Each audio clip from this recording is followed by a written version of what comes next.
Eh bien, bonjour. Bonjour Jade. Je reprends la série des interviews flash pour Full Robotics avec Jean-Luc Lalande, directeur marketing chez SEW.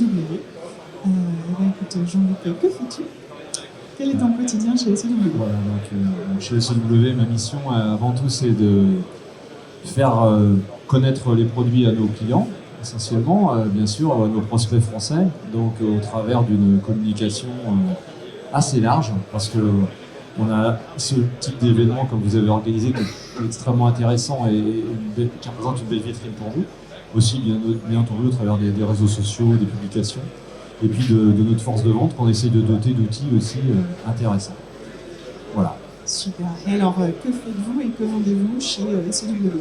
Produisez aussi. Voilà, alors on produit, on fait partie d'un grand groupe, 22 000 personnes, presque 5 milliards d'euros de chiffre d'affaires, avec une soixantaine d'usines dans le monde, et en France 2500 collaborateurs, où on produit des moteurs, on produit des réducteurs de vitesse, essentiellement. Alors les électroniques, les drives et tout ça sont produits en Allemagne. J'ai d'ailleurs visité encore l'usine qui s'est agrandie la semaine dernière.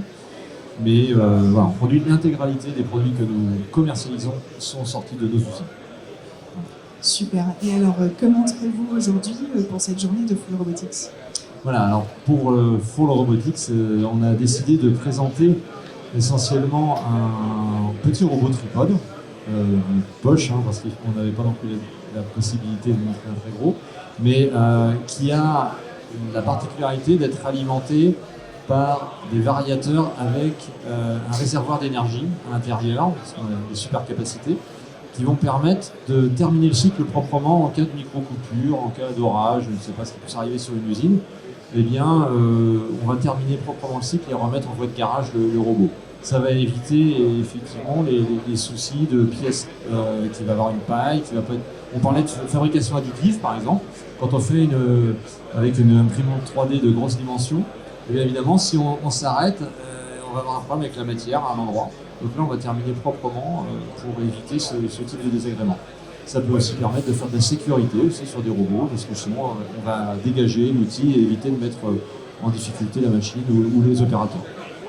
Il y a des solutions aussi qui permettent de faire des économies d'énergie, par exemple notamment sur les transstockers, qui sont très très gourmands. Absolument. Alors cette solution-là, en dehors de la robotique, elle a comme intérêt sur du transstocker d'éviter les pics énergétiques au moment des démarrages de fortes charges, de grosses inerties, parce qu'on va les tirer sur le réseau. Donc là, cette bassine à énergie, une fois qu'elle sera remplie, va nous permettre effectivement d'être beaucoup moins gourmand sur le réseau EDF. Donc pour nos clients, c'est aussi un très fort intérêt par les temps qui courent. Voilà. Super. Eh bien, merci beaucoup Jean-Luc pour cette présentation. Merci Jade de l'invitation. Ton stand est juste à l'entrée de l'usine. Juste à l'entrée, vous ne pouvez pas le rater. Exactement. Merci, on vous attend. Bonne journée, à bientôt. Merci beaucoup Jade, à bientôt.